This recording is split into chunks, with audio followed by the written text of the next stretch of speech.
இப்ராஹிம் நபி மட்டும்தான் தான் பட்ட கஷ்டம் தன்னுடைய பிள்ளை படணும்னு நினைச்சாங்க. உன்னை நான் இமாம் ஆக்கிட்டே நல்லா சொல்றானே, அந்த இமாம் என்கிற ஒரு 3 எழுத்து வார்த்தை பெறுவதற்கு இப்ராஹிம் நபி கொடுத்த விலை அதிகம். குடும்பத்தை பகைத்தார்கள், ஊரை பகைத்தார்கள். அந்த விலையை கொடுத்துதான் இமாம் என்கிற ஒரு அந்தஸ்தை பெற்றார்கள். அந்த வலியும் வேதனையும் அவங்க மறந்திருக்க வாய்ப்பில்லை. நான் பட்ட கஷ்டம் என்னோடு நிக்க கூடாது, என் பிள்ளையும் படணும். காரணம் என்ன? இங்க அவன் கஷ்டப்படலாம், நாளை மறுமையில் அவன் நல்லா இருக்கணும். அதுதான் ஒரு இளைஞருடைய சிந்தனையாக இருந்தது. அதே போல அவருடைய பிள்ளை இஸ்மாயில் அலைஹிஸ்ஸலாம், அதே போல அவருடைய பிள்ளை வழித்தோன்றர்கள் என்று நபி யூசுப் அலைஹிஸ்ஸலாம் வரை மிகப்பெரிய ஒரு ஆழ விருட்சமாக அவர்களுடைய வழித்தோன்றல்கள் மார்க்கத்தினுடைய அச்சிலேயே வந்திருக்கிறார்கள் என்பதை நான் பார்க்கும் பொழுது, இளைய சமூகம் அல்லாஹ்வுடைய தூதர் சொன்னது போல நீங்கள் குர்ஆனை படியுங்கள், அந்த குர்ஆனினுடைய அர்த்தத்தை தினசரி பொருளுணர்ந்து படியுங்கள். ஒரு நாளைக்கு குறைந்தபட்சம் ஒரு பக்கமாவது குர்ஆனை படிக்காம நீ நிறுத்தாது. உனக்கு வேற டாக்டரே தேவையில்லை. உன்னை விட மிகப்பெரிய மனிதன் உலகத்தில் எவனும் இருக்க முடியாது. ஒரு நாளைக்கு ஒரு பக்கம் மினிமம் படிச்சு, குறிப்பாக சூரத்துல் கஹ்ஃபை படியுங்கள். கண்ணியம் நிறைந்த எல்லாம் வல்ல அல்லாஹுவின் நல்லடியார்களே, பெரியோர்களே, தாய்மார்களே, அல்லாஹ் ரப்புல் ஆலமீன் இவ்வுலகில் நமக்கு வழங்கி இருக்கக்கூடிய அருட்கொடைகளிலேயே ஈடு இணை அற்றதும் மிக பெரியதுமாய் விளங்குகின்ற இஸ்லாம் எனும் மார்க்கத்தினை நாம் அனைவரும் நம்முடைய வாழ்க்கை நெறியாக ஏற்றுக்கொண்டிருக்கிறோம். பொதுவாக நாம் ஒரு விஷயத்தை உள்வாங்கிக் கொள்ள வேண்டும். நம்முடைய இஸ்லாமிய இளைஞர்கள், குறிப்பாக எல்லா இளைஞருக்கும் சொல்கிறேன், ஒழுக்கம் என்பது என்ன முஸ்லிம் இளைஞர்களுக்கு மட்டுமான சொத்தா? எல்லா இளைஞர்களுக்கும் தானே தேவை. மற்றவங்களை நம்ம காப்பாற்ற முடியாது. இங்க இருக்கிற ஆட்களை காப்பாற்றலாமா இல்லையா? வெளியில் இருக்கிற பசங்களை காப்பாற்றலாமா இல்லையா? அதுக்காகத்தான் இந்த நிகழ்ச்சி நடத்தப்படுகிறது. அல்லாஹ் ரப்புல் ஆலமீன் தன்னுடைய திருமறை குர்ஆனிலே சூரா அல் கஹ்ஃப் என்ற ஒரு அத்தியாயத்தை இறக்கி வைத்திருக்கிறார். பொதுவாக நீங்கள் ஒரு விஷயத்தை புரிந்து கொள்ள வேண்டும்.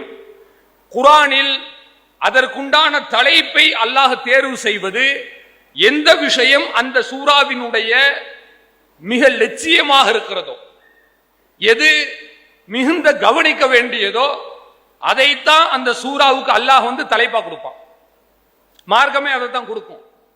ரசூலுல்லாஹ் அப்படித்தான் சொல்லுவாங்க. அல்லாஹ்வுடைய தூதர் அவர்கள் சூரத்துல் கஹ்ஃபிற்கு அவர்களே தன் வாயால் கஹ்ஃப் என்று பெயரிட்டு இருக்கிறார்கள். இதற்கு ஆதாரங்கள் தனியாக இருக்கிறது. நீங்க நல்லா புரிஞ்சுக்குங்க. சூரா பக்கரா என்று படிக்கிறீர்களா? அப்ப அந்த பக்கரா சம்பந்தப்பட்ட வசனங்களை தேடி தேடி படிக்க வேண்டும் என்று பொருள். ஆல இம்ரான் என்று படிக்கிறீர்களா? இம்ரானுடைய குடும்பத்தார் சம்பந்தப்பட்ட செய்தியை தேடி படிக்க வேண்டும் என்று அர்த்தம். நிசா என்று படிக்கிறீர்களா? அந்த அத்தியாயத்தில் பெண்கள் சார்ந்து என்ன வசனம் வந்திருக்கிறது, அதை நம்ம தேடி படிக்க வேண்டும். அந்த ஒரு மன ஓட்டத்தோடு தான் குர்ஆனுடைய 18வது அத்தியாயமான சூரத்துல் கஹ்ஃப், அதை நான் தேடி படித்தேன். பலமுறை அதை படித்திருக்கிறோம். ஆனால் இந்த நிகழ்ச்சிக்காக நாம் இந்த வசனத்தை படிக்கும் பொழுது ஆழமான ஒரு தெளிவான சிந்தனை நமக்கே கிடைத்தது. அல்லாஹ் ரப்புல் ஆலமீன் சூரத்துல் கஹ்ஃபிலே 13வது அத்தியாயத்தில் சொல்கிறான், நஹ்னு நகுஸ்ஸு அலைக நபஅஹும் பில் ஹக். நபி அவர்களே, நாம் உங்களுக்கு ஒரு உண்மையான, சத்தியமான, பொய்யில்லாத, கட்டுக்கதை கலவாத ஒரு உண்மையான சம்பவத்தை நான் உங்களுக்கு சொல்கிறேன். அல்லாஹ் சொல்கிறார். என்ன சம்பவம் தெரியுமா? இன்னஹும் ஃபித்யா. அந்த சம்பவத்தினுடைய கதாநாயகர்கள் அவர்கள் இளைஞர்கள் தான், குழந்தைகள் அல்ல. இன்னைக்கு யாரையெல்லாம் கதாநாயகர்களாக நினைக்கிறார்கள் பாருங்களேன். முந்த நாள் ஒரு 2 நாளைக்கு முன்னாடி ஒரு படங்க அது ரிலீஸ் ஆகுது. அந்த படம் ரிலீஸ் ஆகிறதுக்கு ஊர் உலகத்தில் உள்ள எல்லாரும் வேலை வெட்டியை விட்டு விட்டு படத்திற்கு செல்கிறார்கள். இதனால யாருக்கு என்ன நன்மை? முஸ்லிம் பசங்களும் போய் நிக்கிறான்.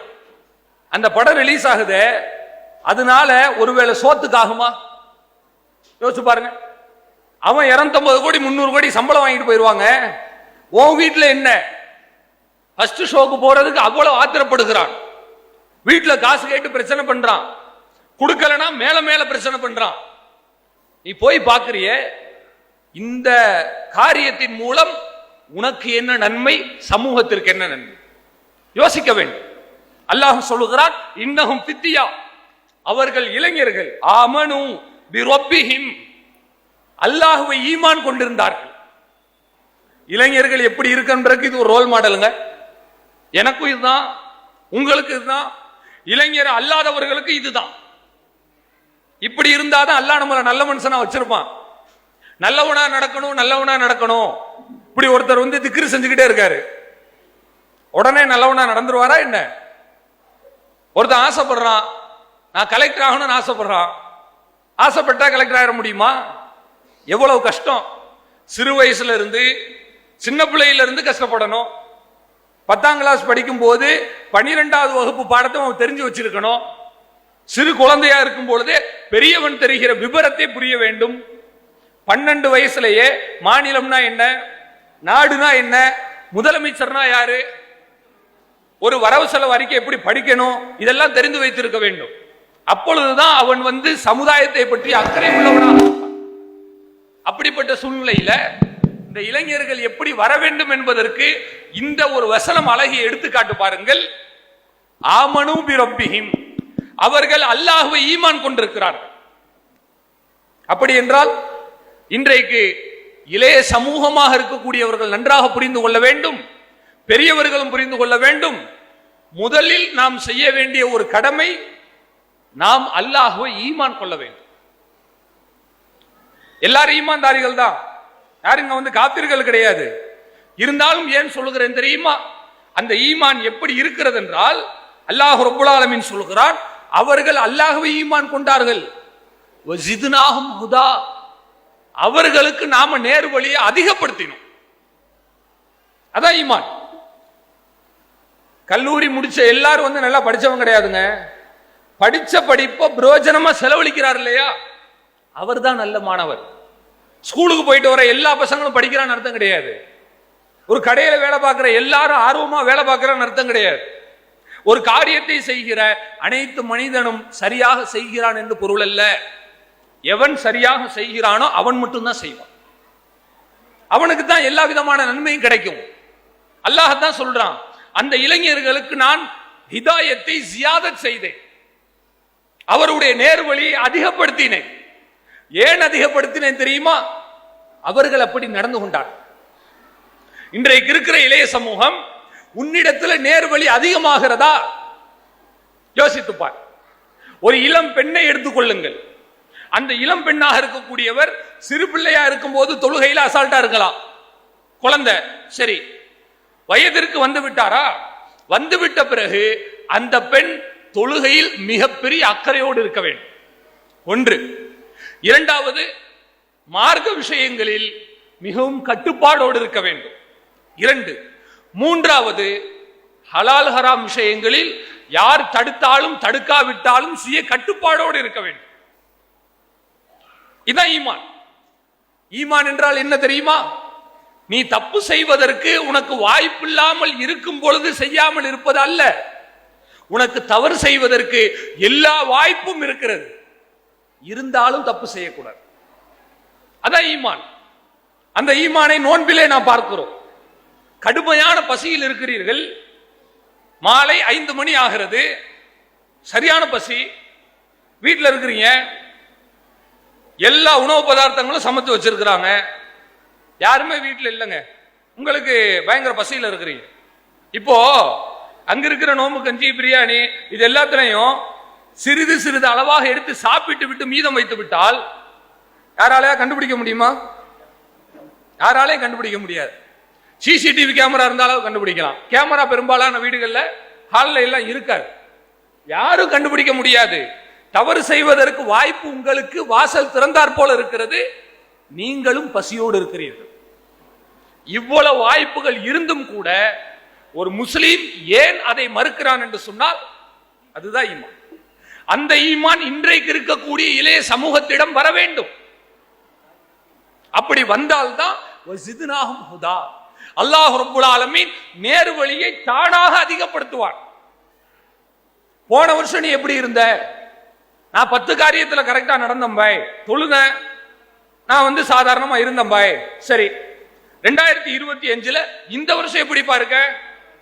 போன வருஷம் தொழுததை விட இந்த வருஷம் கொஞ்சம் பங்களிப்புல கூடுதலா செய்யறேன். எப்படி? போன வருஷம் நான் பள்ளிவாசலுக்கு வந்தேன் தொழுதம் போனேன்.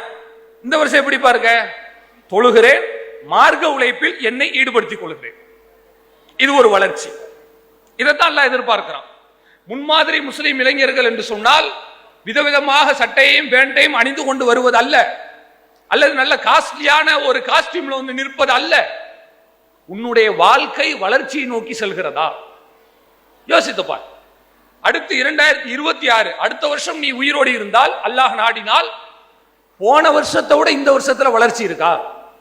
போன வருஷம் நான் வந்து வாரத்துல 1 நாள் 2 நாள் வந்து நின்னேன். ஆனா இந்த வருஷம் நான் மக்களுக்கு வழி நடத்தக்கூடிய ஒரு பொறுப்பை சுமக்கிறேன். இது ஒரு சுகமான சுமை. அடுத்த வருடம் இதை கடந்து நான் என்னை அர்ப்பணிப்பு செய்கிறேன். அவங்கதான் இளைஞர்கள். அதுக்கு தான் அல்லாஹ் சொல்றான், நஹ்னு நகுஸ்ஸு அலைக நபஹும் பில் ஹக். உண்மையான சம்பவத்தை நான் சொல்லுகிறேன். அல்லாஹ் அப்படி சொல்லி காட்டுகிறார். இப்படிப்பட்ட அந்த நல்ல இளைஞர்களாக இன்றைக்குள்ள இளைய சமூகம் மாற வேண்டும் என்று சொன்னால் முதலில் அவர்கள் செய்ய வேண்டியது, உனக்கு யாரும் பயான் செய்ய தேவையில்லை, நீயாக ஹராமான விஷயங்களை தவிர்த்து கொள்ள வேண்டும். எப்படி தவிர்த்து கொள்ளலாம் தெரியுமா? நிறைய பசங்களுக்கு வழியே தெரியலங்க. நம்ம சொல்றோம் நல்லா நடக்கணும், ஹலால் ஹராம பேணணும்னு சொல்றோம் இல்லையா? சரி பாய், சொல்றலாம் கரெக்ட் பாய், எப்படி பேணுறதுன்னு சொல்லுங்க. அவனுக்கு ரூட்டு தெரியல, தெரிஞ்சாதானே செய்வான். வச்சுக்கிட்டு வஞ்சாகம் பண்ணல, அவனுக்கு விஷயமே புரிய மாட்டேன், பேசுறதே புரியல. அப்ப அதுக்குத்தான் இஸ்லாமிய மார்க்கம் சொல்கிறது, முதலில் நீ செய்ய வேண்டிய காரியம் வரபத்துனா அலா குலூபிஹிம். அல்லாஹ் சொல்லுகிறான், அந்த இளைஞர்களுடைய உள்ளங்களில் நாம் இணைப்பை ஏற்படுத்தினோம். எல்லாம் ஒரே மாதிரி இருக்கணும். ஒருத்தர் நல்ல வழிக்கு உன்னை இழுக்கிறாரா, சரின்னு நீ அதுக்கு ஒப்பு போகணும். இல்ல மச்சான் அதெல்லாம் வேண்டாண்டா, வா இதை மட்டும் செஞ்சுட்டு வந்துடலாம், அப்படி இருக்கக்கூடாது. 5 இல்ல 10 இல்ல 50 அல்ல, 500 பேர் இருந்தாலும் கூட இளைஞர்கள் இருப்பது பிரச்சனை இல்ல, 500 நபர்களும் ஒரே மாதிரியான சிந்தனையில் இருக்கும். கொஞ்சம் கூடுதல் குறைவு இருக்கலாம், ஆனால் இந்த இளைஞர்களை பற்றி அல்லாஹ் சொல்லுகிறார், வரபத்துனா அலா குலூபிஹிம், அவர்கள் உள்ளங்களில் இணைப்பை ஏற்படுத்தினோம் என்று சொல்கிறார். ஒரே மாதிரி இருக்கத்தான் அல்லாஹ் சொல்றான். எப்படி இருந்தாங்க தெரியுமா? இது காமு, அவர்கள் விழித்து எழும் பொழுது ஃபகாலு, அவர்கள் சொன்னார்கள், ரப்புனா, எங்களுடைய இரட்சகன் யார் தெரியுமா? எங்களுடைய ரப்பு யார் தெரியுமா? ரப்பு சமாவாதி வல் அர்த், வானங்களையும் பூமியையும் படைத்த அல்லாஹ் தான் எங்களுக்கு இறைவன். இதை முதல்ல நீ புரி, தௌஹீதை புரிந்து கொள், நன்றாக ஒரு விஷயத்தை விளங்கிக் கொள்ளுங்கள். இது ஒரு நுட்பமான செய்தி. தௌஹீது தான், ஏகத்துவம் தான் நன்மையினுடைய கருவே. ஒரு குழந்தை கருவாகி உருவாகி 10 மாதங்கள் கழித்து பிள்ளையாக வெளியில் வருகிறது என்று சொன்னால் அதற்கு அடிப்படை அந்த தாய் தான். இன்றைக்கு உலகத்தில் நடக்கிற எந்த விதமான நற்காரியங்களாக இருந்தாலும் சரி, இஸ்லாமியர்கள் செய்கிற நல்ல காரியங்களாக இருந்தாலும் சரி, நாம் ஏற்றாலும் ஏற்காவிட்டாலும் இதுதான் உண்மை. அதற்கு அடிப்படை கருவே தௌஹீது கொள்கை தான். இதை விட்டு நீங்க வெளியே போய் நல்லா செய்ய முடியாது. ஜமாத்தில் இல்லாம ஒருத்தர் செய்யலாம், ஆனால் கொள்கையில் இல்லாமல் செய்ய முடியாது. இதான் விஷயம். ஒரு மனிதன் தனியாக இருப்பான், ஆனால் தௌஹீத் இல்லாமல் அவனால் நல்ல காரியங்களை எடுத்து இயம்பவே முடியாது. அப்படியே செய்தாலும் அவன் ஒரு கட்டத்தில் வீழுவான். அவன் வீழும் பொழுது அவனுக்கு புரியும், நாம் இருக்கிற கொள்கை சரியானதல்ல, அல்லது நாம் மிகச்சரியான கொள்கையில் இல்லை என்பது அவனுக்கு புரியும். யோசித்து பாருங்க, அந்த இளைஞர்கள் முதல்ல அவங்க சொன்னது, நான் அதை பண்ணுவேன், நான் அப்படி பண்ணுவேன், நான் இப்படி பண்ணுவேன், அதை சொல்லல. அவர்கள் சொல்லக்கூடியது நம்முடைய இறைவன் அல்லாஹ் தான். இதுல எல்லாரும் உறுதியா இருக்கிறோமா? இளைஞர்கள் என்ன நினைக்கிறோம்னா, தௌஹீதுனா பெரும்பாலான பசங்க நினைச்சுக்கிறான் தர்காவுக்கு போகாம இருக்கிறன்னு நினைக்கிறோம். அது அதனுடைய ஒரு பார்ட், அது ஒரு இனிஷியல் ஸ்டேஜ் தான், துவக்க நிலை. தர்காவுக்கு போகாம, தாயத்து கட்டாம, சிறுக்கான காரியங்களை ஈடுபடாமல் இருப்பது அது துவக்க நிலை. அது மட்டும்தான் தௌஹீதா? அது மட்டும்தான் ஏகத்துவமா? இல்லை. நீங்கள் அல்லாஹ்வை இறைவன் என்று ஏற்றுக்கொண்டீர்களே ஆனால் நீங்கள் விரும்பினாலும் விரும்பாவிட்டாலும் இஸ்லாத்தை கடைபிடித்துதான் ஆக வேண்டும். வேறு வழி கிடையாது. நான் என் பேர் முஸ்லீம்னு சொல்லிட்டேன், முஸ்லீம்னு பேர் வச்சுக்கிட்டு பிறந்த நான் கொண்டாடலாமா? ஏன் பாய் கொண்டாடினா என்ன பாய் தப்பு? அவரு தானே கொண்டாடுறாரு, உங்களுக்கு என்ன? சரி, எனக்கு என்ன, உங்களுக்கு என்ன? கொண்டாடுறவனுக்கே வச்சுக்கிட்டுமே, அவன் முஸ்லீம் தானுங்க. முஸ்லீம் என்று சொன்னால் சட்டத்திற்கு கட்டுப்படுத்த ஆகணும். இது சர்வாதிகாரம் கிடையாது, டிஃபால்ட்டா இப்படித்தான் இஸ்லாம் இருக்கு. ஒமா கானலி முஃமினின் வலா முஃமினத்தின் இதா கலல்லாஹு ரசூலுஹு அம்ரன், அல்லாஹும் ரசூலும் ஒரு காரியத்தை தீர்மானம் செய்து விட்டார்களே ஆனால் ஐயகூன லஹுமுல் ஹியரத்து மின் அம்ரிஹிம், அதில் சுய கருத்து கொள்வது, மாற்று கருத்து கொள்வது முஸ்லிமான ஆண் பெண் யாருக்கும் அருகதை இல்லை. அப்புறம் எப்படி இளைஞர்களுக்கு மட்டும் இருக்கும்? யாருக்குமே இல்லைங்க, சஹாபாக்களுக்கு இல்ல, அதாவது அர்த்தம் தாபீன்களுக்கே இல்ல, இமாம் புகாரிக்கே கிடையாது. அப்படி யாராவது செய்தார்களே ஆனால் ஆட்டோமேட்டிக்கா அது கேன்சல் ஆயிடும். இஸ்லாம் அப்படித்தான் புரோகிராம் ஆயிருக்கு. இஸ்லாத்தை பற்றி வரலாற்று ஆசிரியர்கள் ஆங்கிலத்திலே சொல்வார்கள் கோடிஃபைட் ரிலிஜன் என்று சொல்வார்கள். கோடிஃபைட் ரிலிஜன் என்ன தெரியுமா? வரையறுக்கப்பட்ட ஒரு மார்க்கம், அவ்வளவுதான், முடிஞ்சு போச்சு. அப்ப இஸ்லாமிய மார்க்கத்தில் வேறு யாரும் தலையிட முடியாது என்று மார்க்கம் சொன்ன பிறகு ஒரு இளைய சமூகம் தன்னுடைய போக்கிற்கு வளைக்க நினைத்தார்களே ஆனால் அவர்கள் தோற்றுதான் போவார்களே ஒழிய மார்க்கம் வளையாது. அவர்கள் சொல்கிறார்கள் பாருங்கள், நம்முடைய இறைவன் அல்லாஹ் தான், அல்லாஹுவை விடுத்து அவனை தவிர்த்து வேறு கடவுளை நாம் அழைக்கவே கூடாது. அதான் எக்காரணத்தை கொண்டு அந்த நம்பிக்கையில நீ வந்து சிக்கிறார். தர்காக்கு போனாதான் இணை வைப்புன்னு கிடையாது, நியூ இயர் கொண்டாடுறது இணை வைப்பு தான். புத்தாண்டு கொண்டாட்டத்தை நம்ம பசங்க நம்மளுக்கே மெசேஜ் அனுப்புறோம், ஹாப்பி நியூ இயர். அந்த நியூ இயர் டயத்துல டிசம்பர் மாசத்துல ஆரம்பிச்சீங்கன்னா அப்படியே வந்துகிட்டே இருக்கு. இன்னும் கொடுமையும் கூட்டையும் கேளுங்கள், முஸ்லீம் தெருக்களில் புத்தாண்டு கொண்டாட்டத்திற்கு வெடி விடுகிறார்கள் பார்க்கிறோம். இப்பங்க ஒரு மாசத்துக்கு நடுவில் நடந்தது, கோட்டைப்பட்டினம்னு ஒரு ஊரு கடற்கரை பகுதியில் புதுக்கோட்டை டிஸ்ட்ரிக்ட்ல வெடி விடுறதுக்கு மட்டும் 7 லட்சம் ரூபாய்க்கு மேல செலவழிச்சிருக்கான். ஒண்ணு இல்ல, காசை கரியாக்குறான், அதுக்கு 7.25 லட்சம் ரூபாய் செலவழித்திருக்கிறார்கள். அதுக்கப்புறம் இருக்கிற செலவு லிஸ்ட் எடுத்து பார்த்தா அது மிகப்பெரிய அளவுல பட்டியல் நீளமாக போய் கொண்டிருக்கிறது. இதனால ஒரு ஏழைக்கு கூட வயிறு நிறையாது. யோசித்து பாருங்க. இப்படி நடந்தால் இதுல இருந்து நான் என்ன சொல்ல வருகிறேன் தெரியுமா? ஒரு இளைஞன் நல்லவனாக நடக்க வேண்டும் என்று சொன்னால் அவன் ஏகத்துவத்தில் தான் இருந்தாக வேண்டும், வேறு வழி இல்லை. நீ ஏகத்துவத்தை விட்டு விலகி நான் நல்லவனா நடக்கிறேன் பாய் நடந்தா முடியாதுப்பா. உன்னை ஈஸியா அடிச்சிருவான், உலகம் உன்னை அடித்து ஓரம் கட்டி விட்டு சென்று விடும். யாரும் வந்து எதுவும் செய்ய முடியாது. உனக்கு வந்து பாதுகாப்பு கிடையாது. நீ வரதட்சணை வாங்கலாம், உன்னை கேட்கறதுக்கு ஆள் கிடையாது. தௌஹீதுல இருந்துட்டு அப்படி வாங்க முடியுமா? திருமணத்துக்கு நான் போய் ரகசியமாகவோ அல்லது பரசியமாக வெளிப்படையாகவோ நான் ஒரு கையூட்டு பெற்றோனே ஆனால் ஊர் உலகத்தில் உள்ளவங்க என்னை பார்த்து என்ன நினைப்பாங்க? யோசிச்சு பாருங்க. இந்த பயம் இறைச்சத்திற்கு அடுத்த படி. அந்த படிதான் இன்றைக்கு அதிகமான மனிதர்களை தவறு செய்ய விடாமல் தடுக்கிறது. அப்ப அவங்க சொல்றாங்க, நாம வந்து இணை வைக்கவே கூடாது என்றால் என்ன பொருள் தெரியுமா? ஒரு தௌஹீதில் உள்ளவன் மது அருந்த மாட்டான், அதாவது அர்த்தம். ஒரு ஏகத்துவவாதி அடுத்தவன் சொத்துக்கு ஆசைப்பட மாட்டான்.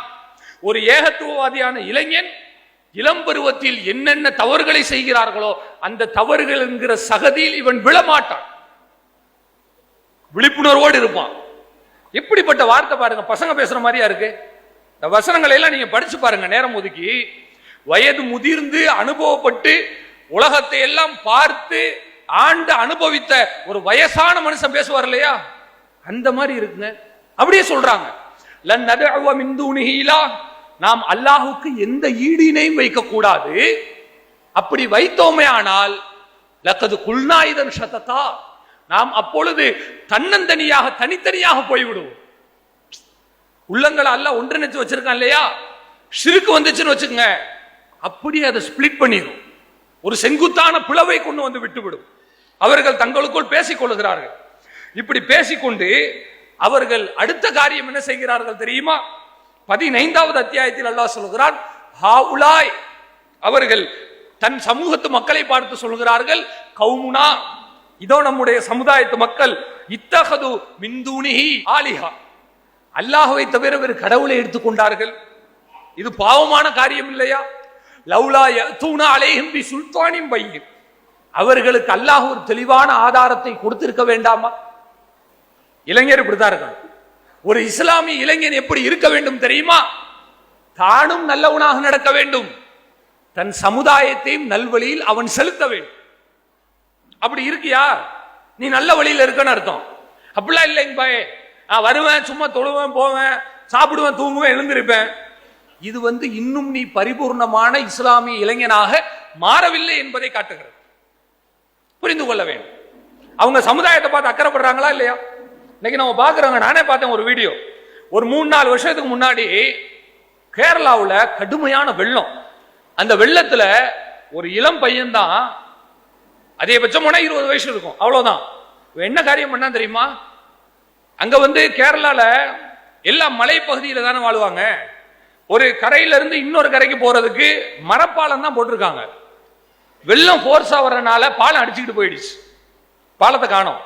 இப்ப அந்த பகுதியில ஒரு 10 குடும்பங்கள் வசிக்கிறாங்க. அவங்களுக்கு எந்த தொடர்பும் கிடையாது.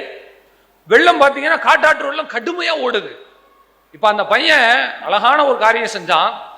அவனுடைய இடுப்புல கயிறை கட்டினான், நல்ல ஆழமா கயிற்றை கட்டிக்கிட்டு, இங்க அவன் நின்னவன் இங்கிருந்து கிட்டத்தட்ட ஒரு 20-30 அடிக்கு அந்த ஆறினுடைய அகலம், சின்ன ஆறு தான். இங்கிருந்து அந்த தண்ணி வேகமா வரும் பொழுது இங்க குதிச்சாங்க, கயிறோட குதிச்சவன் தண்ணீரினுடைய ஸ்பீடுல அவ்வளவு தூரத்துல போய் எழுந்திருக்கிறான். அந்த கரையை போய் தொட்டுட்டான்.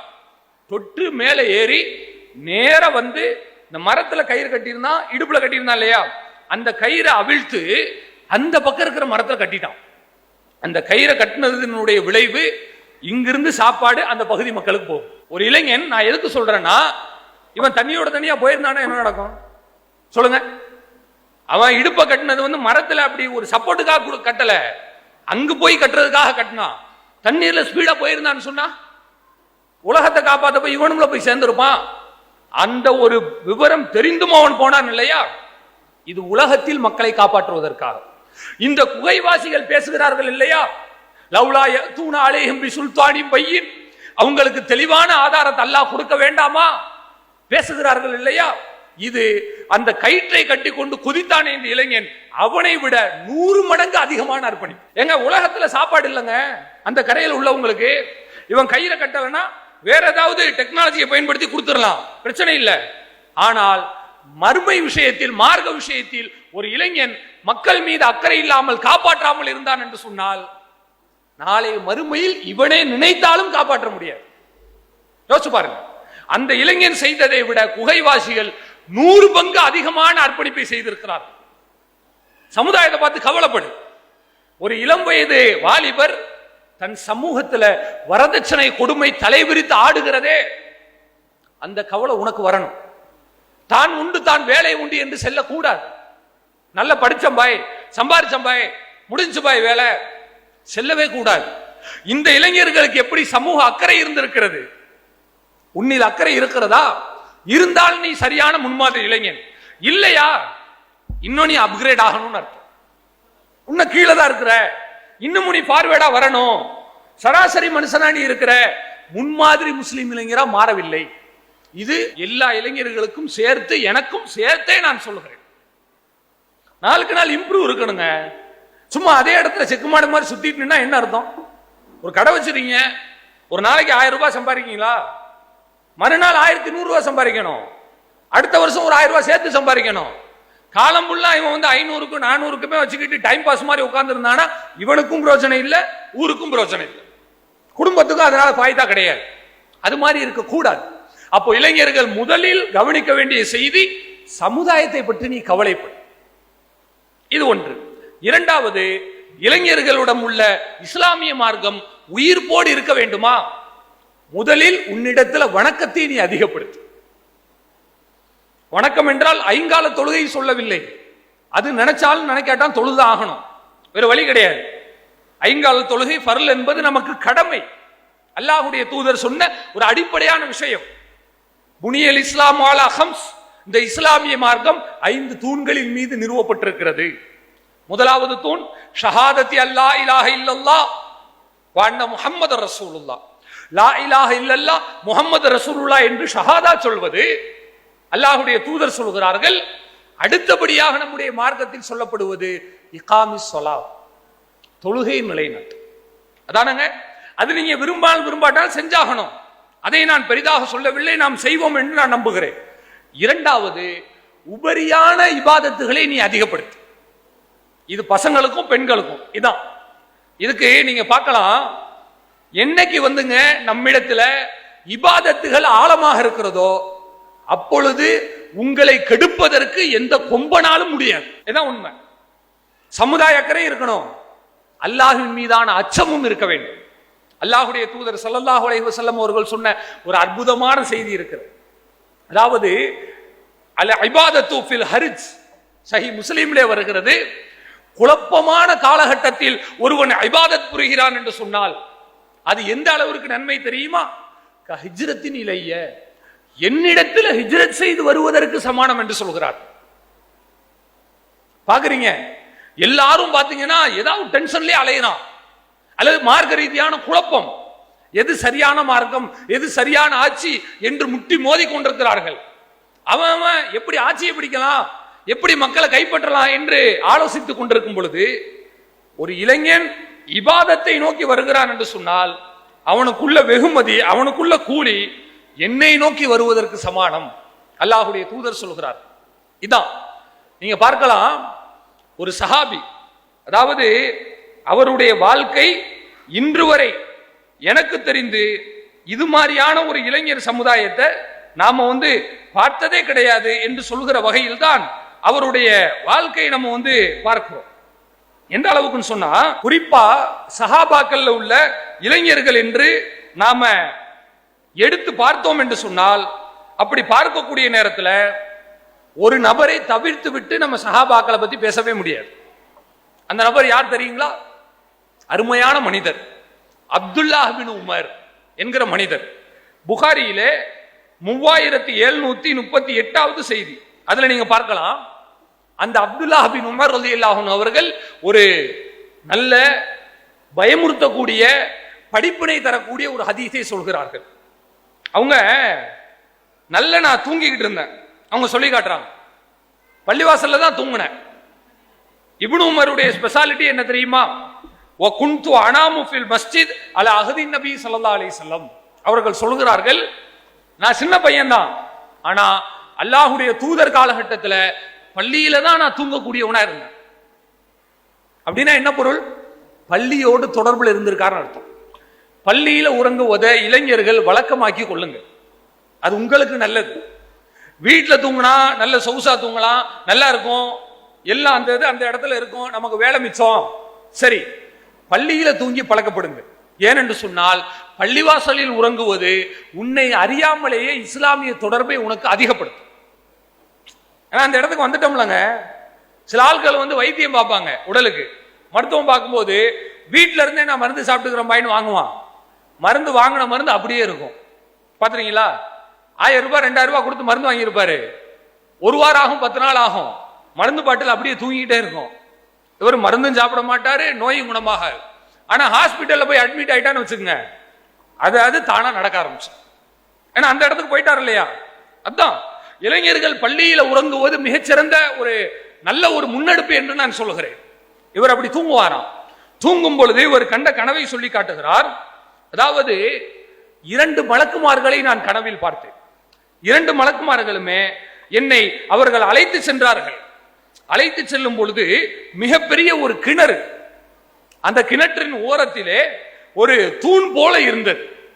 அந்த நேரத்தில் அந்த கிணற்றுக்குள்ள நான் பார்க்கிறேன், எனக்கு தெரிந்த மனிதர்கள் கிடக்கிறார்கள்.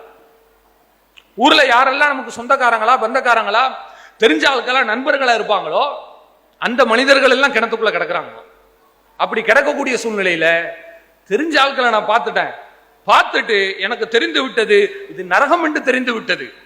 அப்பொழுது அந்த அப்துல்லாஹ் பின் உமர் அவர்கள் சொல்லுகிறார்கள், நான் சொன்னேன், அஊது பில்லாஹி மினன் நார், இறைவா நரகத்தை விட்டு என்னை காப்பாற்றி விடியா அல்லாஹ், அஊது பில்லாஹி மினன் நார், நரகத்தை விட்டு காப்பாற்றி விடியா அல்லாஹ் என்று சொன்னார்கள்.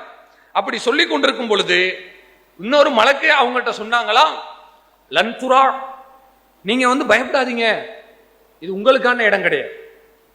இப்னு உமர் நான் நரகத்துக்கு போயிட்டேன்னு பயப்படல, நரகத்தை பார்த்ததுக்கே பயப்படுறாங்க. இதுதான் இளைய சமூகத்துக்கு வேணும். நரகத்தை பற்றி ஒரு செய்தி சொல்லப்படுகிறதா, உனக்குள் பயம் பீரிட்டு கொண்டு வர வேண்டும். ஆஹா, ஒரு தப்பு செஞ்ச இவ்வளவு பெரிய குற்றமா? ஒரு அந்நிய ஆணோடு பேசினால், ஒரு அந்நிய பெண்ணோடு பேசினால், மார்க்கம் தடுத்த வகையில் நம்முடைய பார்வையை செலவழித்தால் நரகத்தில் அல்லாஹ் போட்டுருவானா? கண்ணுக்கு முன்னாடி நரகத்தை பார்க்கிற மாதிரி நம்ம பயந்து நடுங்க வேண்டும். அந்த பயம் இப்னு உமருக்கு வருகிறது. வந்த உடனே மலக்கு சொல்லுகிறார்கள், லன்துரா, பயப்படாதீங்க. இதை அவர்கள் தன்னுடைய சகோதரியிடம் சொல்கிறார்கள். அல்லாஹ்வுடைய தூதரின் மனைவி இப்னு உமருடைய சகோதரி ஹப்ஸா ரலியல்லாஹு அன்ஹா. சரிங்களா? ஹப்ஸா அம்மையார் அவங்க வீட்டில் இருக்கிறாங்க. இப்னு உமர் அவங்கள தேடி போய் அவர்கள் சொல்லுகிறார்கள். சொல்லும் பொழுது ரசூல்லா இல்ல, சகோதரிட்ட சொல்லிட்டாங்க. அந்த ஹப்ஸா அம்மையார் ரசூல்லா வரவும் சொல்றாங்க. சொன்ன உடனே அல்லாஹ்வுடைய தூதர் சொல்கிறார்கள், நிஅமர் ரஜுல் அப்துல்லா, மனிதர்களிலேயே சிறந்தவர் அப்துல்லா தான். அப்துல்லா நல்ல பையன், அதுல மாட்டு கருத்து இல்ல. ஆனால் லவ்கான யுஸல்லி பில்லைல், இரவு நேரத்தில் தொழுதா நல்லா இருக்குமே, அந்த ஒண்ணுதான் குறையாக இருக்கிறது. ரசூலுல்லாஹ்வினுடைய ஸ்பெஷாலிட்டி என்ன தெரியுமாங்க? ஒரு ஆள்கிட்ட 9 நல் விஷயங்கள் இருக்கிறது, ஒரே ஒரு தப்பான செய்தி இருக்கிறதுன்னு சொன்னா இவன் சரியா வர மாட்டார்னு அவர் கழிச்சு கட்ட மாட்டாங்க, அந்த ஒன்றையும் சரியாக மாட்டுவார். இது ஆனால் இப்னு உமர் அதிகமான நல்ல காரியங்களை கொண்டவர். அவர் கவனிக்காமலா என்னவோ தெரியவில்லை, இரவு தொழுகை தொழுதால் நல்லா இருக்குமே சொல்றாங்க. சொன்ன உடனே அவருடைய பிள்ளை, இப்னு உமருடைய பிள்ளை இருக்கிறார் இல்லையா, அவர் அடுத்து ஒரு விஷயத்தை சொல்கிறார். சாலிம் இப்னு அப்துல்லா, அவருடைய பையன் பேர் சாலிம். அந்த சாலிம் அவர்கள் சொல்கிறார்கள், ஃபகான அப்துல்லா, அப்துல்லா இப்னு உமர் ரலியல்லாஹு அன்ஹு அவர்கள் லா யனாமு மினல் லைல் இல்லா கலீலா, இந்த செய்தியை கேள்விப்பட்ட மாத்திரத்தில் இருந்து இரவு நேரத்தில் குறைவாக தான் தூங்குவார்கள். தூக்கத்தை குறைச்சிக்கிட்டாங்க, இபாதத்தை கூட்டிட்டாங்க. இப்படிதான் இருக்கணும் இளைஞர்கள். இளைஞர் எப்படி இருக்குன்னு சொன்னா, விடிய விடிய போனை பார்த்துக்கிட்டு 3 மணிக்கு அல்லது 2 மணிக்கு தூங்கி காலையில 11 மணிக்கு எந்திரிக்க கூடாது. இன்னைக்கு உள்ள சூழ்நிலையில நான் ஒரு உண்மையான விஷயத்தை சொல்றேன். ஒரு மனுஷன் தினசரி சுபுஹ் தொழுகைக்கு கரெக்டா தொழுதுட்டாருன்னு வச்சுங்களேன், அவருக்கு நீங்க கோல்டு மெடல் கூட கொடுக்கலாம். அப்படிப்பட்ட காலத்துல நம்ம வாழ்றோம். ஏன்னா தூங்குறதுக்கு அவ்வளவு அது அறுதி புருதியாக இருக்கிறது. தூங்கலான்னு பார்த்தா அப்பதான் போனை எடுத்து பார்க்க தோணுது, அப்பதான் வேற ஏதாவது எடுத்து நமக்கு பார்ப்பதற்கு ஆசை வருகிறது. இப்படிப்பட்ட காலகட்டத்தில் ஒரு இஸ்லாமிய இளைஞன் தினசரி 5 வேளை தொழுகையை ஃபஜ்ர் தொழுகையை அவன் சரியாக நிறைவேற்றி விட்டான் என்று சொன்னால் கோடி ரூபாய் கொடுத்தாலும் தகாது. அப்படிப்பட்ட ஒரு காரியம் அப்துல்லாஹ் இப்னு உமர் அவர்கள் இப்படி நடந்து காட்டுகிறார்கள் என்பதை நீங்கள் உற்று நோக்க வேண்டும். இது மாதிரி நீங்க நடங்க. பள்ளியில் அதிகமா தங்குறத, பள்ளியில தங்குறதுல பல நன்மைகள் இருக்குங்க. தியாக மனப்பான்மை நமக்கு வளரும், மார்க்க ஈடுபாடு கூடும், சமுதாயத்தை பற்றி அக்கறை நமக்கு தானாகவே வரும். இதை நம்ம ஃபாலோ பண்ணணும். அடுத்து 3வது ஒரு விஷயத்தை சொல்கிறேன், இதை இறுதியாக சொல்லி முடிக்கிறேன். பொதுவாக இளைய சமூகம் எந்த காரியங்களுக்கும் நம்ம நேரத்தை செலவழிக்கிறோம். எதை படிக்கிறதுக்கு எங்கேயோ போறா, எதுக்கோ வர்றான், சாப்பிட்றதுக்கு இங்க இருந்து அங்க போறாரு, இங்க வர்றாரு. சரி, அதை விட உன் கையில் இருக்கிற ஒரு பொக்கிஷம், தங்கத்தை விட விலை மதிப்பு உயர்ந்தது என்று, விலை மதிப்பு இல்லாதது என்று கூட சொல்லலாம். அப்படிப்பட்ட ஒரு அழகான ஒரு பாக்கியத்தை அல்லாஹ் ரப்புல் ஆலமீன் நம்முடைய கரங்களில் கொடுத்திருக்கிறார். அதுதான் இது. மொபைல் போன் கிடையாது, இதுல இருக்கிற குர்ஆனை நான் சொல்லுகிறேன். மொபைல் போனை காட்டின உடனே ஆஹா போனு தான் போல அப்படி நினைச்சிட வேண்டாம். இதில் உள்ள குர்ஆனுடைய அந்த வார்த்தைகளை நான் சொல்லுகிறேன். எவ்வளவு பெரிய பொக்கிஷம் தெரியுமா? நீ நல்லவனாக நடப்பதற்கு உனக்கு கைடே தேவை கிடையாது, குர்ஆனை படிச்சா போதும். உன்னை நீயே செல்ஃப் கரெக்ஷன் பண்ணிக்கலாம். இன்னைக்கு இருக்கிற ஏஐ டெக்னாலஜியில புதுசா என்ன கண்டுபிடிக்கிறாங்கன்னா, சுயமா தன்னைத்தானே அது சீர் செஞ்சுக்கிறோம். செல்ஃப் ரிப்பேர்னு அதுக்கு பேர், எஸ்ஆர் என்று அழைப்பார்கள். சுயமாக அது தன்னைத்தானே பழுது பார்த்து கொள்ளும். வெளியில போய் டெக்னீஷியன் அதை பார்க்க வேண்டிய அவசியம் கிடையாது.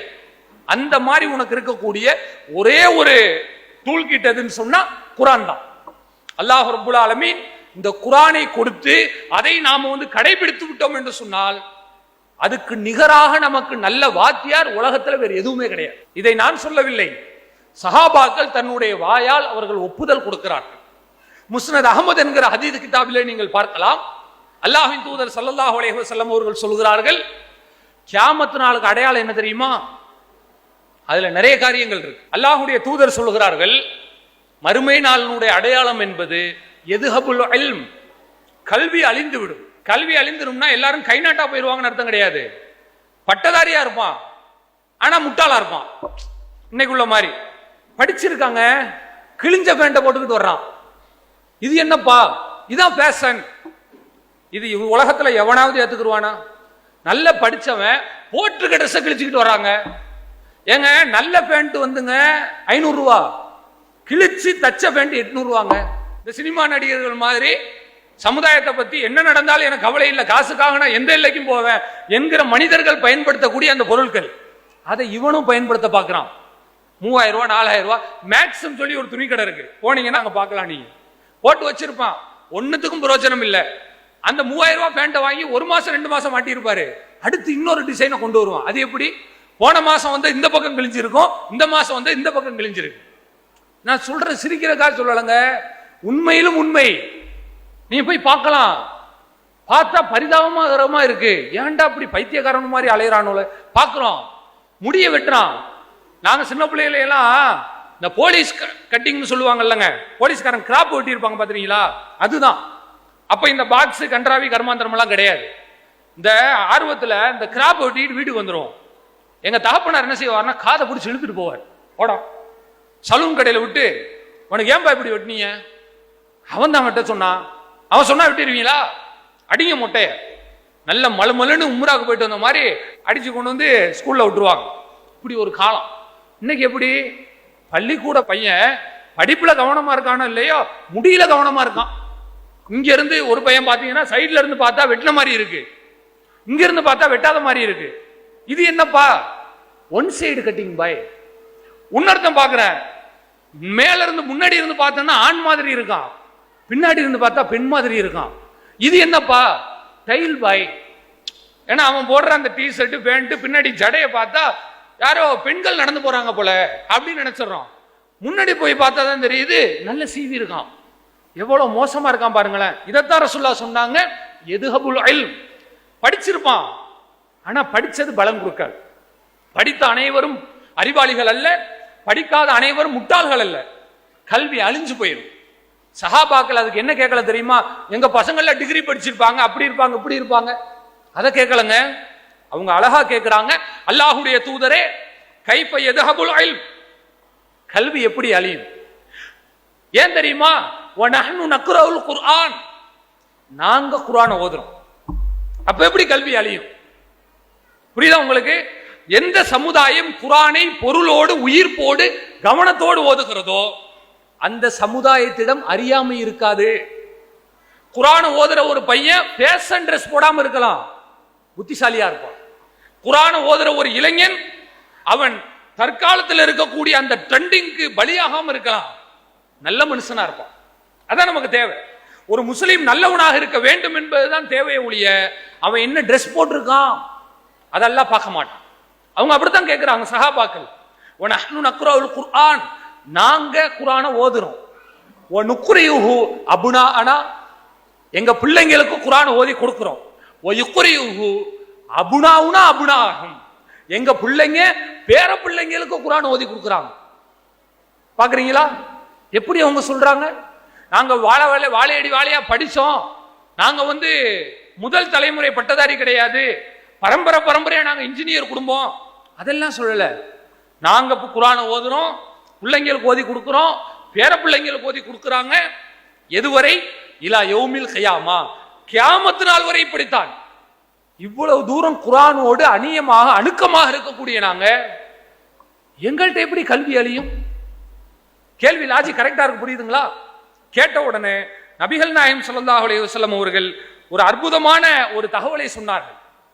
அந்த சஹாபி லாஜிக்கா கேட்கிறாரு. அதே மாதிரி ரசூலுல்லாஹ் லாஜிக்கா கேட்டாங்க. நீங்க குர்ஆன் ஓதுனா கல்வி அழியாதுன்னு சொல்றீங்களே, சொல்றது சரி, ஆனால் யூதர்களும் நசாராக்களும் தங்களுடைய வேதங்களாகிய தௌராத்தையும் இஞ்சிலையும் அவர்கள் படித்தார்கள். ஃபலா யன்தஃபிஊன பிஷைஇம் மிம்மா ஃபீஹிமா, ஆனால் ரெண்டில் இருந்து எந்த பலனையும் அவர்கள் பெறவில்லை. ஏட்டு சுரக்காயாக வைத்திருந்தார்கள். ஒரு மந்திர புத்தகமாக அவர்கள் அதை அணுகினார்கள். படிச்சாம்பா, செயல்படுத்தினானா இல்ல. அது மாதிரிதான் இந்த சமூகம் இருக்கும். ரசூலுல்லாஹ் சொல்றது புரியுதா? என்னைக்கு குர்ஆனை நம்ம நோன்புக்கு கையில் எடுத்து வச்சுட்டு அதுக்கு பிறகு மறு ரமலானுக்கு தான் கையில் எடுப்போம். பயான் கேட்க வேணா செய்வேன், நான் குர்ஆனை ஓதுறதுக்கு எனக்கு டைம் இல்லைங்க. இப்படி டைம் இல்லைன்னு சொல்றதே ஒரு நாகரிகமான புறக்கணிப்பு தான். குர்ஆனை புறக்கணிக்கிறதாங்க. ஒரு நாளைக்கு நீங்க நல்லா புரிஞ்சுக்கங்க, ஒரு இளைஞன் நல்லவனாக நடக்க வேண்டுமா, அரபியிலே குர்ஆனை ஒரு நாளைக்கு குறைஞ்சபட்சம் ஒரு பக்கமாவது நீ படிக்காம தூங்கக்கூடாது. இதை லட்சியமா நீ வச்சுக்க, உறுதிமொழியாக வைத்துக்கொள். ஒரு பக்கமாவது மினிமம், ஒரு நாளைக்கு ஒரு பக்கமாவது அரபியில படிச்சிருவோம் பாய். தமிழ்ல அதுவும் ஒரு பக்கம் படிச்சிருவோம் பாய். போதும், இது போதும்பா. உன்னை நாங்க பெருசா ராக்கெட் சயின்ஸ் எல்லாம் படின்னு சொல்லல, அது படிச்சா படிச்சுக்க, பிரச்சனை இல்லை. ஆனால் குர்ஆனினுடைய வாசகங்களை அரபியிலும் தமிழிலும் ஒரு நாளைக்கு ஒரு பக்கம் படித்து விட்டாய் என்று சொன்னால் உன்னை உலகமே திரண்டு நின்றாலும் வழிகேட்டில் இழுத்து செல்வது கடினம். நீ யார் பின்னாடி போக தேவையில்லை, உன் பின்னாடி உலகத்து மக்கள் வருவார். அப்படித்தான் இப்ராஹிம் என்கிற இளைஞர், இப்ராஹிம் நபி வாழ்ந்திருக்கிறார். அவர்கள் எப்படி நினைக்கல தெரியுமா? அதாவது எல்லாரும் எப்படி இருக்காங்க அந்த வழியில நம்ம போகணும்னு நினைக்காம நான் இருக்கிற வழியில் எல்லாத்தையும் அழைச்சிட்டு போகணும்னு நினைச்சாங்க. அவங்க அல்லாஹ்விடத்துல அதான் கேட்டாங்க, கால இன்னி ஜாயிலுக லின்னாஸி இமாமா, உங்களை இந்த சமூகத்திற்கு நான் இமாமாக மாற்றுகிறேன். அல்லாஹ் சொல்லுகிறான், என்னது நான் இமாமா? அல்லாஹ் உனக்கு தான் எல்லா புகழும், இதுக்கு தான் ஆசைப்பட்ட இந்த பதவியை கொடுத்துட்டியா எனக்கு, இதுதான் என்னுடைய கனவு. அப்படி சொல்லல, நான் இமாமாக இருக்கிறேன் சரி, வமின் துர்ரியத்தி, என்னுடைய பிள்ளைங்கள்ல இருந்து அந்த ஒரு பொறுப்பை கூடிய அல்லாஹ். இது எப்படின்னு சொன்னா, எந்த ஒரு தகப்பனும் என்ன நினைப்பானோ அந்த இயல்பிலிருந்து மாறி இப்ராஹிம் அலைஹிஸ்ஸலாம் அவர்கள் வேறு சிந்தனையில் இருந்திருக்கிறாங்க. எந்த தாயும் தகப்பனும் நினைப்பது என்னங்க, தான் பட்ட கஷ்டம் தன் பிள்ளை படக்கூடாது என்று நினைப்பார்கள். நான் அப்படித்தான், நீங்கள் அப்படித்தான், உலகத்தில் உள்ள எல்லா மனுஷனும் அப்படித்தான். ஆனா இப்ராஹிம் நபி மட்டும்தான் தான் பட்ட கஷ்டம் தன்னுடைய பிள்ளை படணும் நினைச்சாங்க. உன்னை நான் இமாம் ஆக்கிட்டே நல்லா சொல்றான, அந்த இமாம் என்கிற ஒரு 3 எழுத்து வார்த்தை பெறுவதற்கு இப்ராஹிம் நபி கொடுத்த விலை அதிகம். குடும்பத்தை பகைத்தார்கள், ஊரை பகைத்தார்கள், ஏன் தன்னையே பல நேரங்களில் அவர்கள் வருத்தி கொண்டார்கள். அந்த விலையை கொடுத்துதான் இமாம் என்கிற ஒரு அந்தஸ்தை பெற்றார்கள். அந்த வலியும் வேதனையும் அவங்க மறந்திருக்க வாய்ப்பில்லை. நான் பட்ட கஷ்டம் என்னோடு நிக்க கூடாது, என் பிள்ளையும் படணும். காரணம் என்ன, இங்க அவன் கஷ்டப்படலாம், நாளை மறுமையில் அவன் நல்லா இருக்கணும். அதுதான் ஒரு இளைஞருடைய சிந்தனையாக இருந்தது. அதே போல அவருடைய பிள்ளை இஸ்மாயில் அலைஹிஸ்ஸலாம், அதே போல அவருடைய பிள்ளை வழித்தோன்றர்கள் என்று நபி யூசுப் அலைஹிஸ்ஸலாம் வரை மிகப்பெரிய ஒரு ஆழ விருட்சமாக அவர்களுடைய வழித்தோன்றல்கள் மார்க்கத்தினுடைய அச்சிலேயே வந்திருக்கிறார்கள் என்பதை நான் பார்க்கும் பொழுது, இளைய சமூகம் அல்லாஹ்வுடைய தூதர் சொன்னது போல நீங்கள் குர்ஆனை படியுங்கள், அந்த குர்ஆனினுடைய அர்த்தத்தை தினசரி பொருளுணர்ந்து படியுங்கள். ஒரு நாளைக்கு குறைந்தபட்சம் ஒரு பக்கமாவது குர்ஆனை படிக்காம நீ நிறுத்தாது. உனக்கு வேற டாக்டரே தேவையில்லை. உன்னை விட மிகப்பெரிய மனிதன் உலகத்தில் எவனும் இருக்க முடியாது. ஒரு நாளைக்கு ஒரு பக்கம் மினிமம் படிச்சு, குறிப்பாக சூரத்துல் கஹ்ஃபை படியுங்கள். அதான் நான் முன்னாடியே சொன்ன ஆரம்பிக்கும் பொழுது, ஒரு சூறாவினுடைய தலையங்கமாக எதை நான் பார்க்கிறோமோ அதுதான் அந்த சூறாவினுடைய கதாநாயக கருத்தாக இருக்கிறது என்று பொருள். அதான் அந்த சூறாவில் உள்ள ஹைலைட்டான விஷயம், அடிக்கோடிட வேண்டிய வார்த்தைகள் என்று பொருள். அந்த விஷயங்களை தேடி தேடி படியும். தியாக மனப்பான்மை அதிகப்படுத்துங்க. உலகத்துல காப்பாத்துறதுக்கு பசங்க ஓடோடி போய் நிக்கிறான். கேரளா சம்பவம் சொன்னேன், அது மாதிரி எத்தனை இளைஞர்கள் நம்ம பார்க்கிறோம், அவன் தொழுகிறது இல்லை, இபாதத் இல்லை, நோன்பு வைக்கிறது இல்லை, எதுவும் இல்லை. ஆனா உலகத்துல ஒரு பிரச்சனை வந்து நின்னா தானா முன் வந்து மக்களை காப்பாத்துறதுக்காக நிக்கிறான். சந்தோஷம். ஆனால் அந்த உலகத்தின் அழிவு ஒரு நாள் இல்லாவிட்டால் இன்னொரு நாள் அதை விட்டு காப்பாற்றி விடலாம். மறுமையில் நம்முடைய சமூகம் நரகத்திற்கு சென்றால் நீ கத்தினாலும் சரி, கதறினாலும் சரி, அடிவயிறு வலிக்க அழுதாலும் சரி, உன்னுடைய தாயை கூட காப்பாற்ற முடியாது. அப்படிப்பட்ட அதோகதியில் இருந்து நீ தப்பிக்க வேண்டுமா, நீ முதலில் களத்தில் இருந்து உன்னை சீர் செய், பிறகு மனிதர்களுக்கு சீர் நோக்கத்தை நீ பிரச்சாரம் செய்யலாம். இதான் முக்கியமானது. சுய ஒழுக்கம் இல்லாதவன் பொது ஒழுக்கம் பேசுவதற்கு தகுதி இல்லாதவன் என்று சொல்வதுண்டு. அப்போ ஒரு இளைஞன், ஒரு இளம்பெண், நீங்கள் ஒரு உறுதிமொழியாக எடுத்துக் கொள்ளுங்கள், எப்படி இன்றைக்கு நாம் பல 1000 வருடங்களுக்கு பிறகு கூட ஒரு குகைவாசிகள் என்கிற கண்ணால் காணாத மனிதர்களை பற்றி பேசுகிறோமோ? யாராவது அந்த குகைவாசிகளை பார்த்திருக்கீங்களாங்க? நான் பார்த்தது இல்லை. நீங்க யாராவது பார்த்திருக்கீங்களாமா? இல்ல தானே? ஈமான் கொள்றோம், நம்புறோம், அல்லாஹ் சொன்னதை உண்மை என்று நாம் ஏற்றுக்கொள்கிறோம். அந்த ஒரு காரணத்திற்காக வேண்டி இன்னைக்கு நாம பேசுறோமே, இதுதான் முன்மாதிரி முஸ்லிம் இளைஞர். இப்படி இருக்கணும். ஒரு ஏகத்துவவாதியான இளைஞன் எப்படி இருக்க வேண்டும் என்று சொன்னால், ஒரு தீமை செய்யக்கூடிய நண்பனை பார்த்து அவன் பக்கம் இவன் விழக்கூடாது, இவன் தான் அவங்கள மாத்தணும். அவன் தான் ஒரு முன்மாதிரி முஸ்லிம் இளைஞன். ஒரு முன்மாதிரி முஸ்லிம் இளைஞன் யார் என்று சொன்னால், தனக்கு ஒரு பிரச்சனை என்றால் எந்த அளவிற்கு அவன் துடிதுடித்து போவானோ அதே அளவிற்கு சமூகத்திற்கு ஒரு பாதிப்பு என்றால் துடித்து போக வேண்டும். ஒரு முன்மாதிரி முஸ்லிம் இளைஞன் யார் என்று சொன்னால், உலக விஷயத்துல சமுதாயத்தை பற்றி எவ்வளவு அக்கறையும் ஆர்வமும் கொள்கிறானோ அதை விட பல 10 மடங்குகள் அதிகமாக மறுமை விஷயத்தில் அவன் அக்கறை கொள்ள வேண்டும். அப்படி அக்கறை கொள்வதற்கு அடிப்படையானது உன்னில் இபாதத்தை நீ அதிகப்படுத்து. யார் சொன்னாலும் சொல்லாவிட்டாலும் நீ தொழுகைக்கு வா. பள்ளிவாசலில் அதிகமாக உன் நேரத்தை செலவிடு. பள்ளிவாசலில் உன்னுடைய படுக்கையை ஏற்படுத்திக் கொள். பள்ளிவாசலில் முதல் நபராக நீ இரு. அப்படி இருப்பது உன்னை நீ பிற்போக்கு சக்தியாக நீ நினைக்காதே. உன்னோடு இருக்கிற இளைஞர்கள் எல்லாம் தேவையற்ற காரியங்களில் நேரத்தை செலவழிக்கும் பொழுது நீ சரியான வழியில் நடக்கிறாய் என்கிற ஒரு ஆத்ம திருப்தி உனக்கு வர வேண்டுமா? மார்க்கம் சொன்னபடி நடந்து கொள். அதற்கு அழகான எடுத்துக்காட்டு தான் குகைவாசிகள். அப்துல்லாஹ் பின் உமர் ரலியல்லாஹு அன்ஹு அவர்கள் இப்ராஹிம் அலைஹிஸ்ஸலாம் என்கிற காலத்தால் அழிக்க முடியாத வரலாறு காணாத ஒரு வரலாறை படைத்த மிகப்பெரிய இளைஞராக இருக்கிறார். அப்படிப்பட்ட நல்ல மனிதர்களாக நாம் மாறுவதற்கு குர்ஆனை கையில் எடுக்க வேண்டும், இபாதத்தை கையில் எடுக்க வேண்டும், சுய ஒழுக்கத்தை பேண வேண்டும். அப்படி பேணி நடந்தோம் என்று சொன்னால் அல்லாஹ் ரப்புல் ஆலமீன் நாம் மட்டுமல்ல, நம்மை பார்த்து இன்னும் பல 10,000 மக்கள் நல்ல வழியில் நடந்து அந்த கூலிக்கும் சொந்தக்காரர்களாக நாம் மாறக்கூடிய, வாழ்நாள் உலக சாதனையாளர்கள் செய்யாத சாதனை எல்லாம் மிஞ்சிய ஒரு மிகப்பெரிய சாதனையை படைத்த, மறுமையில் மிகப்பெரிய கூலியை கொண்டு செல்லக்கூடிய நல்வாய்ப்பினை அல்லாஹ் ரப்புல் ஆலமீன் நம் அனைவருக்கும் தந்தருள்பாலிப்பானாக என்று பிரார்த்தனை செய்து கொண்டு என்னுடைய உரையை நான் நிறைவு செய்து கொள்கிறேன். வாஹிர் தஅவானா அல்ஹம்துலில்லாஹி ரப்பில் ஆலமீன். அஸ்ஸலாமு அலைக்கும் வரஹ்மத்துல்லாஹி வபரகாத்துஹு. அல்லாஹு அக்பர், அல்லாஹு அக்பர்.